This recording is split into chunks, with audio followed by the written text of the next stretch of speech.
Question करते हैं, Ramya wants to measure the current flowing through the circuit shown below. यहाँ पर एक सर्किट दिखाया गया है और कहा है आपसे कि जो रम्या है वो सर्किट में कितनी करंट फ्लो हो रही है उसको मेज़र करना चाहती है। तो करंट मेज़र करने के लिए यदि हम देखें तो अकॉर्डिंग टू ओम्स लॉ हमारा V होता है, V इज इक्वल टू होता है आई आर। यानी हमें करंट मेज़र करनी है I, तो हो जाएगा ये V अपॉन आर। ये फार्मूला यूज़ करके रम्या जो है वो करंट को मेज़र कर सकती है। अब हम देखते हैं सर्किट में हमें क्या क्या दिया है। सर्किट में देखो हमें ये बैटरी दी है जो कि 12 वोल्ट की है, यानी हमको V दिया है पोटेंशियल डिफरेंस जो कि 12 वोल्ट दिया है। फिर हमें R चाहिए रेजिस्टेंस। यहाँ पर रेजिस्टेंस देख सकते हो तो 1, 2 और 3, 3 रेजिस्टेंस दिए हैं।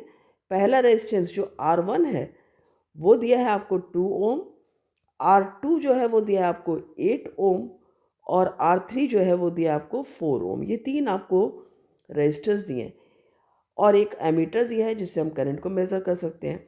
ठीक है, अब हम यदि देखें तो जो रेजिस्टेंस यानी R2 और R3 हैं वो पैरेलल कॉम्बिनेशन में है। तो पहले हम इन दोनों पैरेलल को ऐड कर लेंगे और फिर वो 2 के साथ में सीरीज़ में जाएंगे। जो R1 है वो है 2 ओम, उसके साथ सीरीज़ में जाएंगे, तब उन दोनों को सीरीज़ में जोड़ करके हमारे पास टोटल रेजिस्टेंस आ जाएगा। तो पहले हम जो पैरेलल रेजिस्टेंस है यानी कि 1/RP निकाल लेते हैं, इज इक्वल टू जाएगा 1/R2 प्लस 1/R3। R2 की वैल्यू हमने ली है 8 ओम जो कि हमारा बल्ब की है रेजिस्टेंस, और R3 है हमारा 4 ओम। इसका हम वो ले लेंगे LCM। 8 1 ज़ा 8 आ गया, 4 2 ज़ा 8, 2 1 ज़ा 2 यानी कि 3/8 आ गया। तो यानी कि ये हमारा आया है 1/RP। तो RP हो जाएगा हमारा 8/3। अब 3 से हम 8 को डिवाइड कर देते हैं तो कितना आएगा यहाँ पर 3 2 ज़ा 8 3 2 ज़ा 6 आ जाएगा, फिर 2 बचेगा, डेसिमल लगाने से 20 हो जाएगा। ठीक है, तो 3 6 ज़ा 18 आ जाएगा, डेसिमल के बाद 6 से आ जाएगा 18, फिर 2 बच गया, फिर 0 ऐड हो जाएगा, फिर 20 हो गया, फिर 6 से, तो हमारा 2.66 ओम आ गया RP। तो जो टोटल रेजिस्टेंस आ गया वो हमारा आ गया R इक्वल्स हो जाएगा R1 प्लस RP, क्योंकि जो अब RP जो हमारा रेजिस्टेंस पैरेलल में था वो भी अब सीरीज़ में हो गया है। तो यहाँ पर हमारा R1 की वैल्यू है 2 ओम और RP जो हमारा है वो है 2.66 ओम। ठीक है, तो ये हमारा आ जाएगा R इक्वल्स हो जाएगा हमारा 4.66 ओम। तो हमारे पास R आ गया और हमारे पास V आ गया। इन दोनों के आने से हमारा I निकल आएगा। I की वैल्यू हो जाएगी हमारी V/R। ठीक है, I की वैल्यू हो जाएगी, V है हमारा 12 और R है हमारा 4.66। तो इसको हम सॉल्व कर लेते हैं। 12/4.66, डेसिमल हटाएंगे हम, 100 आ जाएगा।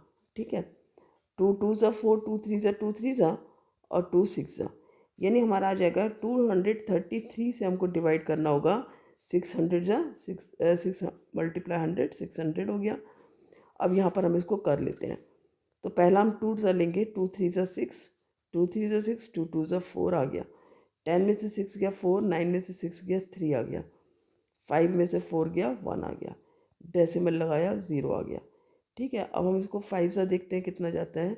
5 3 ज़ा 15, 5 3 ज़ा 15 और 1 16, 5 2 ज़ा 10 और 1 11। ठीक है, 10 में से 5 गया आपका 5 आ गया, 13 में से 6 गया 7 आ गया, 2 में से 1 गया 1 आ गया, फिर हमने यहाँ पर 0 लगा लिया। अब ये 7 जो जा सकता है, 7 3 ज़ा 21, 7 3 ज़ा 21 और 2 23, 7 2 ज़ा 14 और 2 16। तो ये हमारा आ जाएगा। अब हम तो जो आई आया हमारा 2.57 एम्पियर आ गया।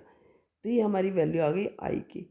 ठीक है, 2.57 एम्पियर। फिर आपसे पूछा है विच अमंग द 4 एमीटर्स, यहाँ पर आपको 4 एमीटर्स दिए PQRS। तो पूछा आपसे इन 4 एमीटर में से कौन सा वो यूज़ कर सकती है जो है आपको मेज़र करने के लिए करंट को। तो हमारा चूँकि आई 2.57 एम्पियर आया है, तो जो P है इसमें देखो ये 0 मिली एम्पियर है, मिनिमम रेंज, मैक्सिमम ये मेज़र करता है 1 एम्पियर। तो ये तो तुम्हारा नहीं हो सकता। सेकंड Q है जो कि अगेन मिली एम्पियर तक ही मेज़र करेगा, तो नहीं, हमें तो एम्पियर तक जाना है और वो भी 2.57। R है वो 0 एम्पियर से 1 एम्पियर तक की उसकी रेंज है, ये भी हम यूज़ नहीं करेंगे। हम यूज़ कर सकते हैं S जिसकी रेंज मैक्सिमम रेंज हो 10 एम्पियर है और 0 एम्पियर से शुरू है। तो 2.57 एम्पियर इसके बीच में आएगा, तो हमारा आंसर हो जाता है S, करेक्ट आंसर हो जाता है हमारा। ठीक है, क्योंकि S जो एमीटर है उसको वो यूज़ कर सकती है करंट को मेज़र करने के लिए। तो इतना समझ में आ गया। अब हम देखते हैं इसके आगे का।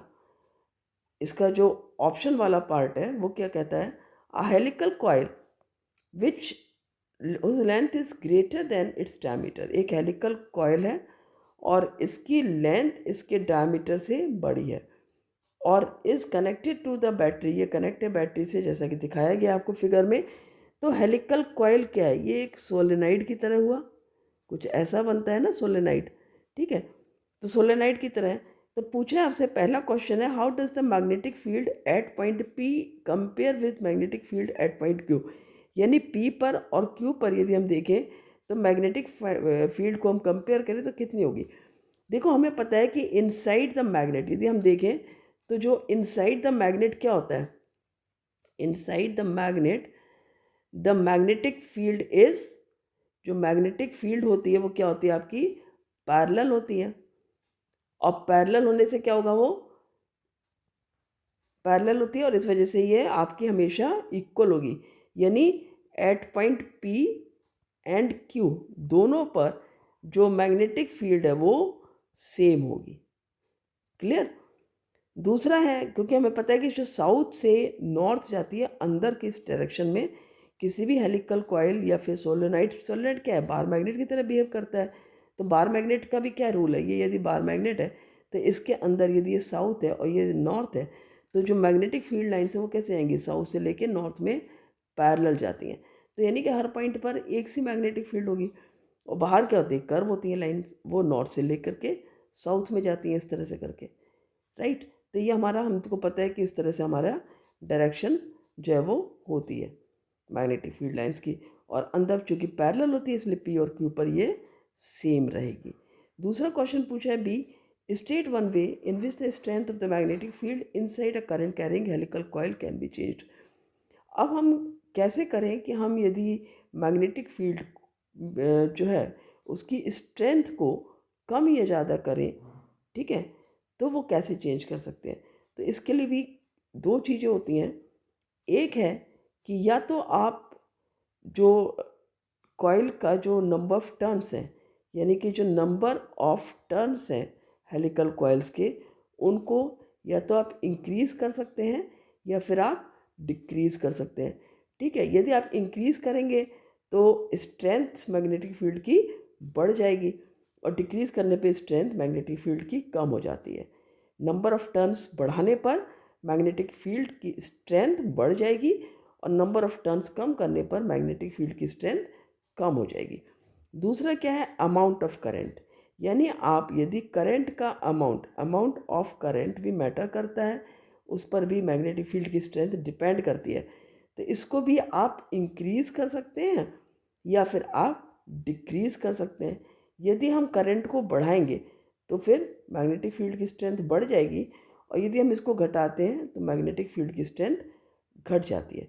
तो इस तरह से ये आपका आंसर हो जाता है। आई होप अच्छे से समझा होगा आपने। ये क्वेश्चन भी आपका 2 मार्क्स का है।